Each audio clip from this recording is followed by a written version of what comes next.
Marcelo Sanmartino, él es abogado independiente, es magíster en Derecho Administrativo, egresado de la Universidad Austral con diploma de honor. Es profesor de las maestrías en Derecho Administrativo que se dictan en la Universidad de Buenos Aires, en la Universidad Austral y Universidad Católica Argentina.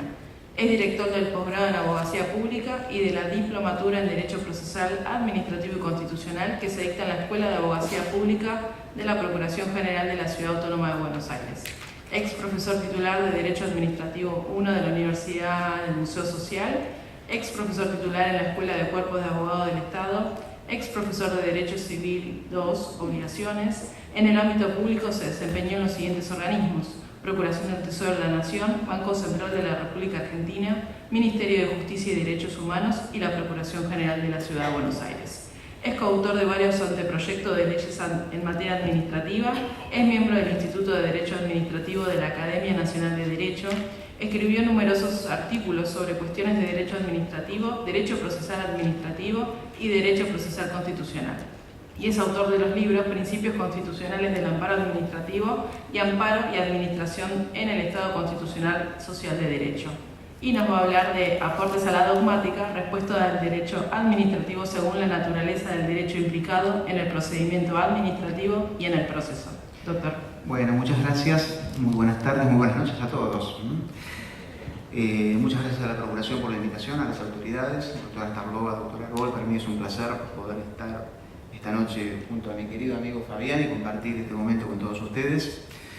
Digo la verdad, durante todos estos días que precedieron a las jornadas, te comento Fabián, te comento a los colegas, yo sentía una cierta perplejidad para hablar de este tema, ¿no? O sea, tenía dudas cómo encararlo por la situación, ¿no? O sea, estamos en uno de los hoteles más importantes de Buenos Aires, con todas estas luces, y vamos a hablar de herramientas para la pobreza, para erradicar la pobreza. Me resultaba difícil ver en este marco de sentir la idea de que vamos a hablar de la persona como sujeto, de su dignidad, y ponemos, en este caso, vamos a hacer los discursos sobre la pobreza. Me resonaban algunas palabras del Santo Padre el 4 de junio, y finalmente dije, bueno, vamos a hablar de alguna cuestión que se relacione con esto, con algo que venimos señalando en estos congresos, tratando de recordar, y nos ha escuchado con atención al doctor La Bombarda de la Procuración General, lo que decía el doctor Garat, y en algún momento, como hablé hace un tiempo, dije y sostengo, ¿no?, que quizás desde la perspectiva del derecho administrativo, del Estado Constitucional Social de Derecho, voy a ser breve, muy breve, ya es tarde, ¿no? Desde la perspectiva del derecho administrativo del Estado Constitucional Social de Derecho, decimos en clase, y lo repetimos y lo reafirmamos, ese derecho administrativo tiene las mismas bases del derecho constitucional y básicamente se sustentan en lo que vamos a denominar la tríada basal material del derecho administrativo en el Estado Constitucional, que se integra con el principio de dignidad humana, con los derechos humanos fundamentales y con el principio pro persona. Principio de dignidad humana, derechos humanos fundamentales y principio pro persona como un mecanismo o estándar de interpretación. Esa tríada basal material que nosotros consideramos para el derecho administrativo del Estado Constitucional Social de Derecho vigente en la República y que fluye de la propia Constitución, tiene un corolario, que es el principio de insensibilidad frente a los derechos humanos. Lo que es el principio, de interdicción de la insensibilidad frente a los derechos humanos. El principio de interdicción de la insensibilidad frente a los derechos humanos. Este principio de interdicción de la insensibilidad frente a los derechos humanos, de alguna forma nos permite responder y de alguna forma revisar las tres grandes debilidades del derecho administrativo del Estado formal y democrático de derecho. Si uno examina las bases o las matrices del derecho administrativo del Estado formal y democrático de derecho, va a advertir que hay una pervivencia de los resabios de un derecho formado, desarrollado y construido en épocas de quiebra institucional. La ley, precisamente, de la Ley Nacional de Procedimientos Administrativos o la Ley de Amparo es clara muestra de que hay una normativa que aún pervive, pero que viene de una época en que no había Estado de Derecho, y sin Estado de Derecho la verdad no hay derecho administrativo. O sea, sin separación de poderes, sin supremacía de la Constitución, sin normas que tengan, o sea, el producto de la voluntad de los órganos que tengan legitimación democrática directa o indirecta, no puede haber derecho administrativo. Sin embargo, pervive parte de esa normativa, pervive parte de la jurisprudencia. Los casos que nosotros a veces tenemos que hablar en clase, como por ejemplo Bartolomé Mitre, sigue siendo citado por la Corte, el caso de Imperial sigue siendo citado. Fallos como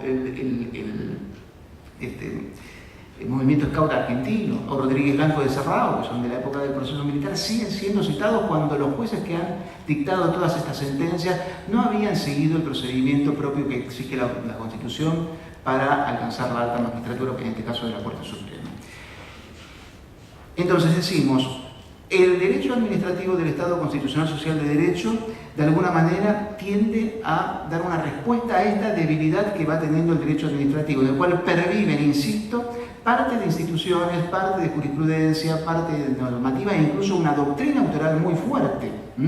Este periodo muestra una presencia realmente importante de la hipertrofia de la potestad. Hay muchos autores que indudablemente han trabajado desde esa perspectiva, de la hipertrofia de la potestad en desmedro de los derechos fundamentales. Y esa doctrina es citada por algunos tribunales contenciosos y algunos tribunales, a veces por sentencias de la Corte. La segunda debilidad que tiene el derecho administrativo del Estado formal y democrático de derecho es precisamente su permeabilidad hacia los condicionamientos que imponen los intereses sectoriales. A mi modo de ver, una muestra clara de esto es el artículo 9, inciso P de la Ley 27.328. Y la tercera debilidad que muestra el derecho administrativo del Estado formal y democrático de derecho no es otra que su neutralidad frente a los derechos que están en juego y su indiferencia frente a las necesidades que esos derechos están llamados a satisfacer. De alguna manera, el derecho administrativo del Estado Constitucional Social de Derecho tiende a superar precisamente estas miradas, lo que sería un derecho administrativo del poder para el poder, que sería el primer modelo, el derecho administrativo de los sectores satisfechos, y el derecho administrativo del Estado Constitucional Social de Derecho tiende a ser un derecho de inclusión precisamente de los intereses de los vulnerables. Ya quizás uno habla mucho de potestades y garantías, pero también podríamos hablar de función e intereses. Desde esta perspectiva uno puede asumir que el derecho administrativo del Estado Constitucional, brevemente explicado, va a sentarse en dos grandes pilares, o sea, sienta en dos grandes pilares. El principio de dignidad humana y, lógicamente, el principio de la división de los poderes.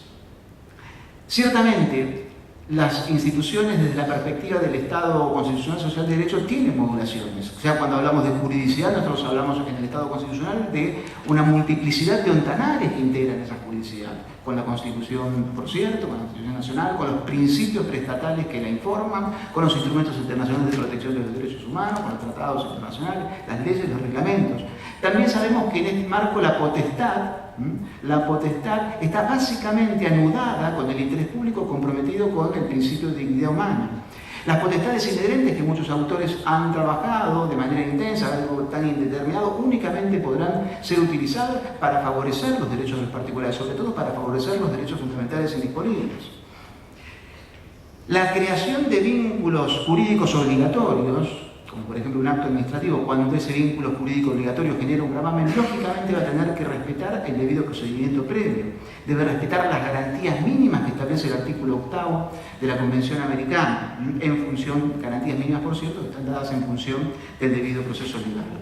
La presunción de legitimidad, esa presunción a priori de que todos los actos son legítimos, en definitiva, parece estar de alguna manera siendo socavada por la presencia de antecedentes de derecho que la propia Corte reconoce que tienen presunción de inconstitucionalidad. Es muy difícil considerar que un acto administrativo puede permanecer o mantener esa presunción de legitimidad cuando su antecedente de derecho es una norma presuntamente inconstitucional. Y aquí aparece una nueva realidad que va a presentar el derecho administrativo del Estado Constitucional, que quizás invitamos para que poder debatir sobre este tema, la posibilidad de que la administración, más allá del rango jerárquico que tenga la norma con presunción de inconstitucionalidad, decíamos que la administración desarrolle mecanismos propios de prevención del ilícito constitucional convencional y en algunos casos de prevención del ilícito social.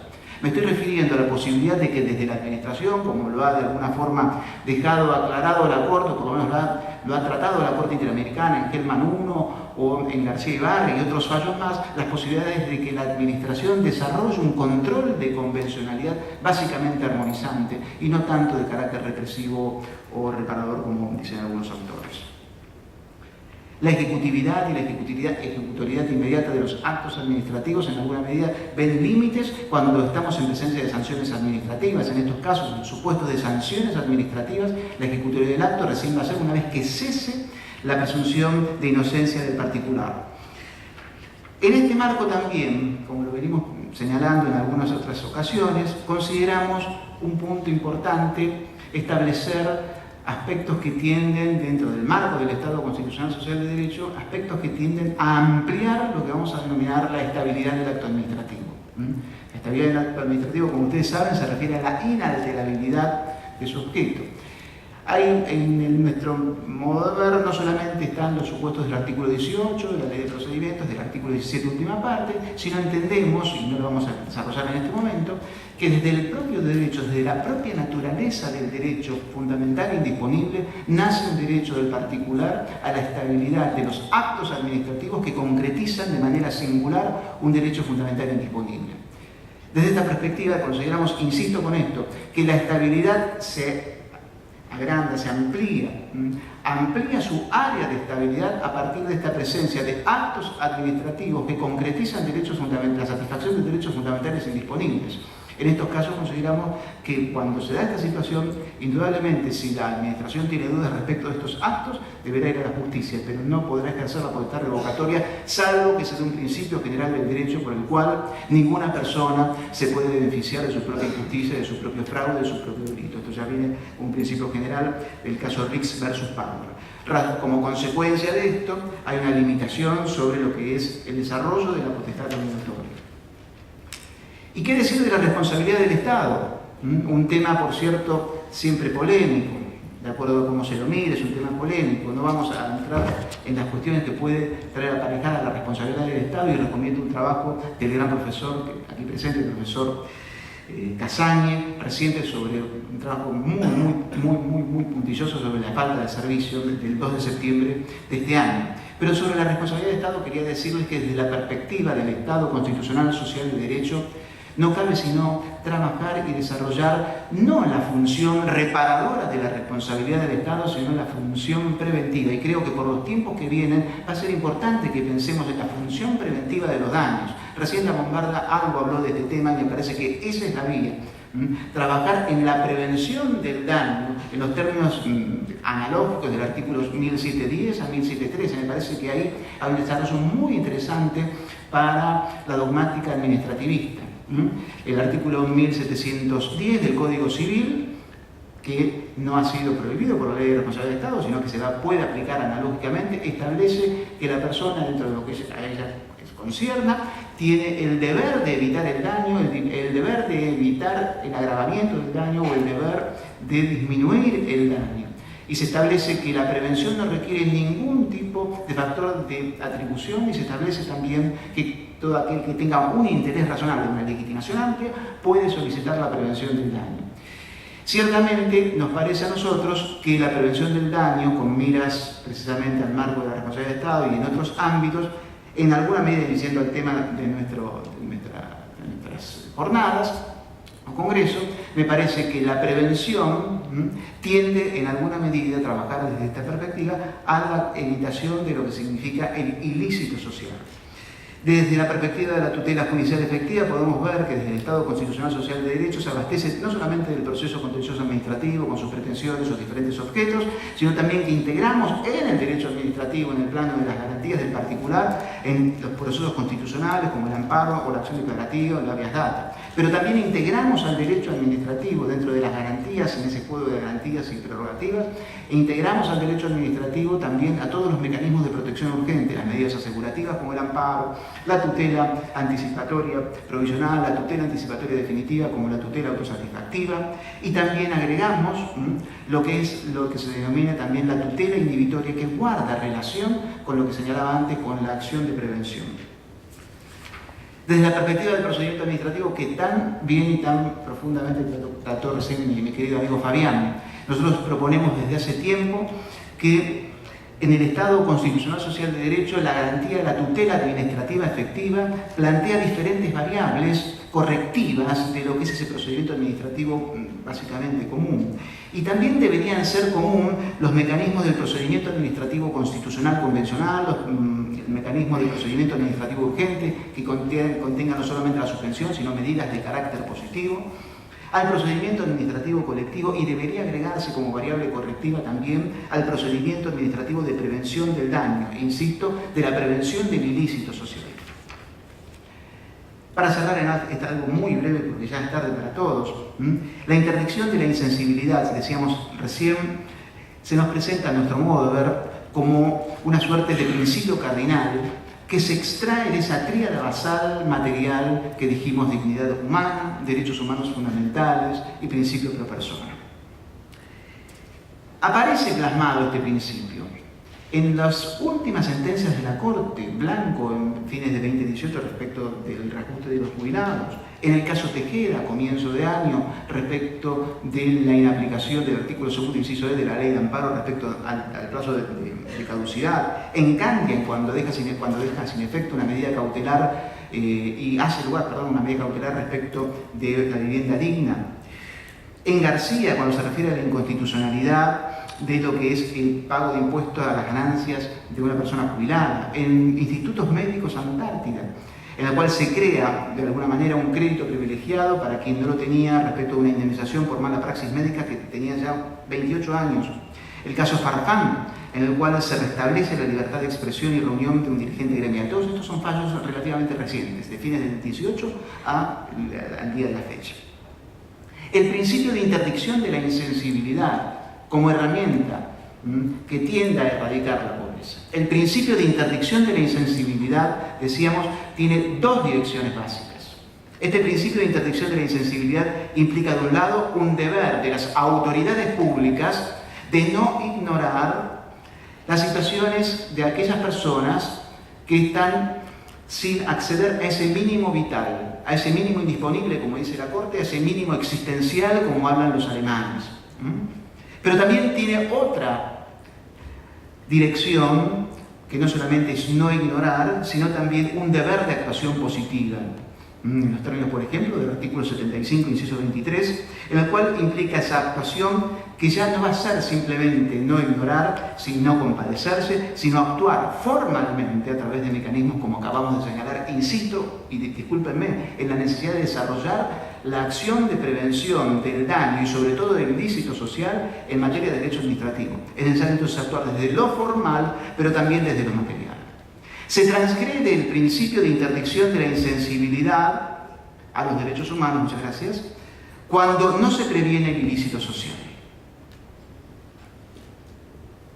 Se transgrede el principio de interdicción de la insensibilidad a los derechos humanos cuando se es neutral, cuando se es indiferente a las situaciones de desamparo extremas. Se transgrede el principio de insensibilidad, de interdicción de la insensibilidad a los derechos humanos cuando se ignora y no se actúa a favor de la persona que carece del mínimo existencial. Se transgrede el principio de interdicción de la insensibilidad cuando se estigmatiza a una persona en razón de su nacionalidad, su género, su etnia, su religión, sus cualidades físicas, su pensamiento, su situación económica. Les decía a ustedes, me costó mucho pensar cómo armar algo para esto y no sentirme mal, en el sentido de que el tema a mí me pesa y lo escuché a los colegas y realmente me pesa. Días pasados, lo había leído por diario, pero cuando lo vi por televisión me impactó cuando el arzobispo de Salta le dijo al presidente, que es el que tiene la máxima representación democrática, llévate el rostro de los pobres. Son dignos, son argentinos, son respetuosos. Merecen que nos pongamos de rodillas ante ellos. Ciertamente, no tenemos que pedirles, o mejor dicho, no solo tenemos que pedirles disculpas a todos ellos, a los que padecen el hambre, a las personas vulnerables, sino que también tenemos que asumir esencialmente que los pobres, que los vulnerables, que los hambrientos son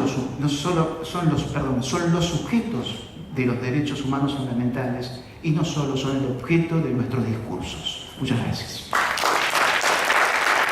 Muchas gracias al doctor Patricio Tomasino.